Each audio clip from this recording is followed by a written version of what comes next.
Donald Trump doesn't care. He doesn't care about Charlie Kirk. He doesn't care about crime. There is nothing that Donald Trump actually cares about except the grift, staying out of jail, and expanding his authoritarian project. Anytime that Donald Trump says that he's worried about something, trying to combat it, trying to keep you safe, what he really means is he's making up some fear-mongering enemy that he can use to justify becoming even more fascistic. And the latest example might be blowing up in his face like no other, because Donald Trump, after an insane post, is now being hit with a nice little lawsuit that we are going to get into, and what the effects are for Stephen Miller and Donald Trump's illegal deportation plan. But before we do, if I could quickly ask you to leave a like on this video, and if you haven't already and you enjoy our channel, to hit that subscribe button, because it goes a long way in supporting our work. Now, before we can get into the Trump lawsuit that is blowing up one of the biggest aspects of his deportation agenda, I want to start with someone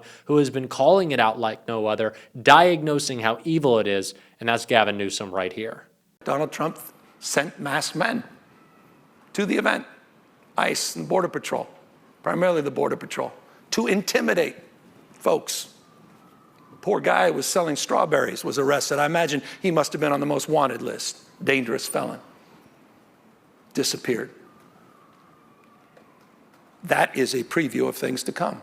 Don't think for a second he's going to stop in the National Guard. It's an interesting fact.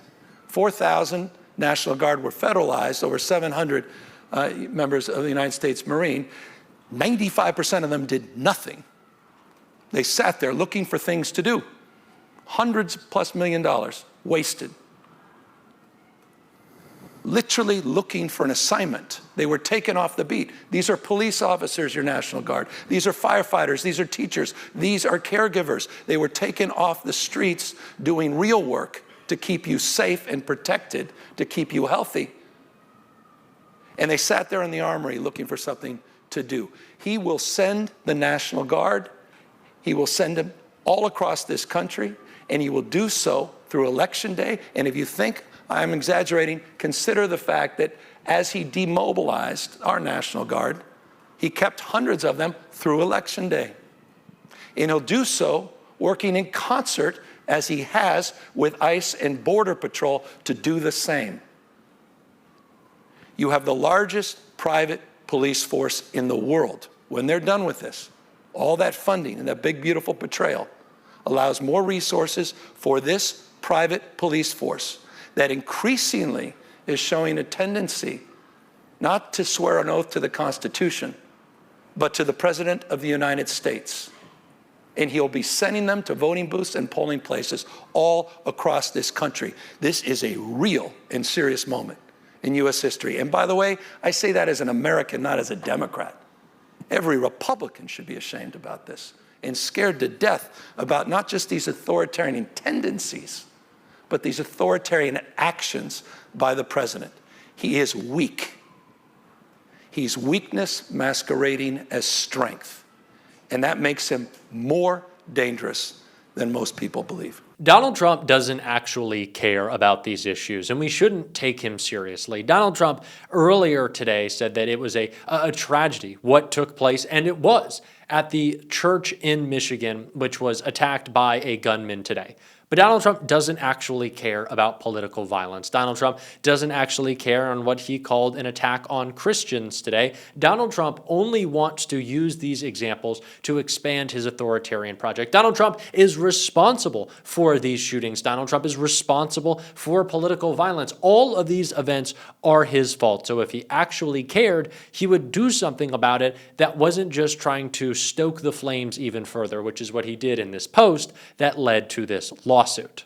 Trump wrote in a Truth Social post yesterday, at the request of Secretary of Homeland Security Kristi Noem, I am directing Secretary of War Pete Hegseth to provide all necessary troops to protect war-ravaged Portland and any of our ICE facilities under siege from attack by Antifa and other domestic terrorists. I am also authorizing full force if necessary. Thank you for your attention to this matter. There is no threat from Antifa. No one in Portland has turned the city into a war zone.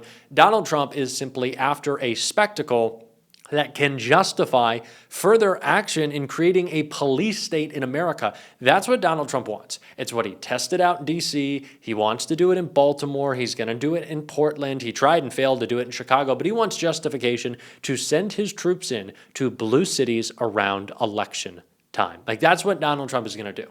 And we got to make that incredibly clear. And we got to fight it right now, which is exactly what's happening with this lawsuit. Just in, Oregon sues Trump for unlawful troop deployment, incompatible with liberty and democracy. The state of Oregon on Sunday filed a lawsuit to block Donald Trump's administration from deploying troops to the city of Portland 1 day after the commander-in-chief announced he was sending the National Guard to the war-ravaged city. The 41-page filing claimed the president trampled on the Constitution by federalizing members of the Oregon National Guard for deployment. Our nation's founders recognized that military rule, particularly by a remote authority indifferent to local needs, was incompatible with liberty and democracy, the lawsuit said. Foundational principles of American law therefore limit the president's authority to involve the military in domestic affairs.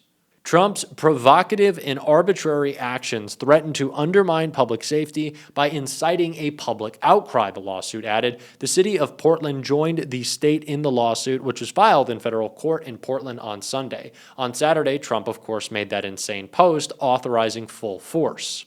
Just hours later, Oregon's governor slammed Trump's actions during a press conference. There is no insurrection, there is no threat to national security, and there is no need for military troops in our major city. The governor said military service members should be dedicated to real emergencies. Of course, Donald Trump doesn't care. The governor also urged, let's not take the bait, let's not respond to what the president is trying to do. The mayor of Portland also added in a release statement saying Trump has directed all necessary troops to Portland, Oregon. The number of necessary troops is 0 in Portland and in any other American city. Our nation has a long memory for acts of oppression, and the president will not find lawlessness or violence here unless he plans to perpetrate it. That is what Donald Trump wants. Donald Trump wants you to believe that Portland is this violent city in chaos.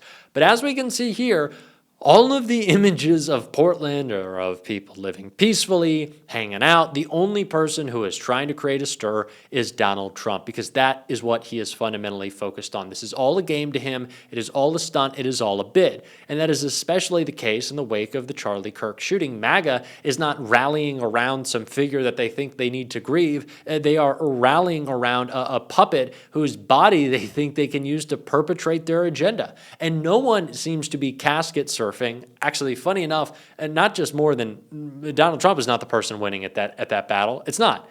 Funny enough, it's this kid, Bryland Hollyhand, who just you've never heard before, but I talked about the real biggest exploiter of Charlie Kirk's death, who isn't Trump, surprisingly, with my buddy Cam Caskey on the Bulwark, and I want you to take a look, because this is really interesting. If you thought that Donald Trump was exploiting Charlie Kirk's death, wait till you take a look at the casket-surfing conservative kid who thinks that he's Charlie Kirk's protege. I'm Jack Cocchiarella on the Bulwark, joined by Cam Caskey to talk about Bryland Hollyhand, a name that you haven't heard before probably, and hopefully will never actually have to hear again. Bryland Hollyhand is being framed as the successor to Charlie Kirk. I think he's like 14 years old or some shit like that.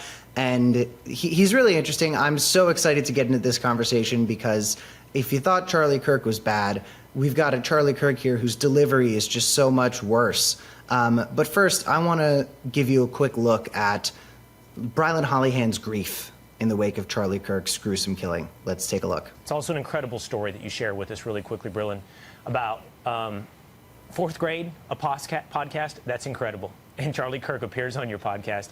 Tell me about the role he played for you as a mentor. He's so happy. Yeah, again, somebody that didn't have to do that. He was on Fox News every other hour that year. He didn't have to make time for me as an 11-year-old with this upcoming podcast in the fourth grade to come on and join me. But he did. And not only was it a one-time thing. That's a bad-looking picture of Charlie. Charlie's a better-looking guy than that. I'm not saying Charlie's a good-looking guy, but that's like an unflattering picture. Like, he didn't have to do that. He could have been in competition. He could have said, all right, we've had enough of this, kid. Yeah, so I don't like to act like human beings experiencing grief cannot smile and laugh in the different moments where anybody can find joy. But I mean, this kid looks like it's fucking Christmas morning and his parents just got him like the biggest Lego set in the entire world.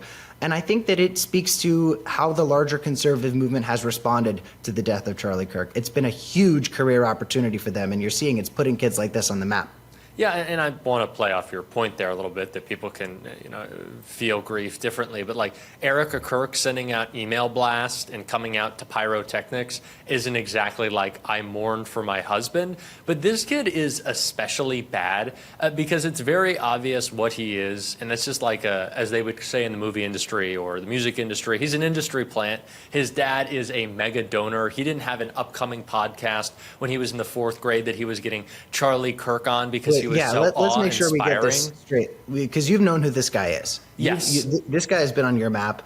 A lot of people, including people who watch this stuff as closely as you, were not aware of who Brylan Hollyhand was. I had never seen Brylan Hollyhand, and I like to keep... Can you just give me like the Wikipedia 1-paragraph look into what this kid's all about? I am upset with myself for how chronically online I am, just because all this week when this kid has been popping up for a certain video that we're going to check out a little bit, and you're going to get a big laugh out of, I promise. People have been like, I have never seen this kid before. Unfortunately, I have, because he is a part of a certain Fox News circuit that drives me crazy. We have refused to uplift up-and-coming folks on the left and bring them into like kind of more of our mainstream spaces. We're doing a lot better of a job with that, building out independent media. But Fox will bring on the most sauceless, like credentialless young people in the world to just go and deliver bad talking points on like Saturday and Friday nights when no one is watching. And you'd see this kid a lot, and he'd always make the same like blue hair, nose ring, liberal joke, and no one would laugh. He's got no sauce. He's got no charisma. He came from the fact that his dad is a mega donor of the GOP, and they got a ton of money because his father was like a slumlord building Section 8 housing. Like, that's literally it. That is it. That is the Brylan Hollyhand, or whatever the hell his name is, story, is that his daddy's got a bunch of bucks. He gives money to a ton of GOP candidates. His son's got a podcast that nobody watches, and so he gets to appear on Fox and act like he has credibility or some personality, which he just doesn't. And now, in the wake of the Charlie Kirk shooting, in the wake of his death, this kid is saying that he's traveling the country to talk on college campuses, when really he's just going to meet with like 20 of the young Republicans in the Young Republicans Club on any given college campus. Bro's getting put on Ben Shapiro. He's getting put on the Fox News shows. Like, but no one likes this kid. Is the main thing. Like, he doesn't have an audience. But that's how what I would have said about J.D. Vance. Like, nobody liked J.D. Vance, even when he became the fucking vice president of the United States, right? It's all just MAGA world being this large narrative of, if you like Trump, we all like each other, which is something that the left is understandably missing. This is what MAGA wants to do. They want to exploit any crisis, any shooting, any act of political violence for their own gain. And in this instance, for Bryland, who's an interesting type of person to be a conservative, I'll leave it at that. I think you can fill in the blanks of what type of person I'm referring to for Bryland to be, and also be a part of the far right, the far Christian right. I think we can fill everything in. I don't think I necessarily need to say that Bryland might be. I think you can kind of guess where I'm going there. But this is a kid who's clearly trying to capitalize, as so many are right now. None of these people cared about Charlie Kirk. I doubt that any of them were like really friends. Even his wife is fundraising off of his death. As always is the case with the followers of Donald Trump, they have learned one thing, and that is the grift that we will be calling out on this show. If you want to support that, as always, you can hit that subscribe button, leave a like on this video. If you stuck around to the end, drop a blue heart in the comments. And if you want to support the show in another way, you can become a subscriber to my Substack by clicking right here or down below. Keep on fighting. Don't let them silence you. And until next time, I'll see you soon.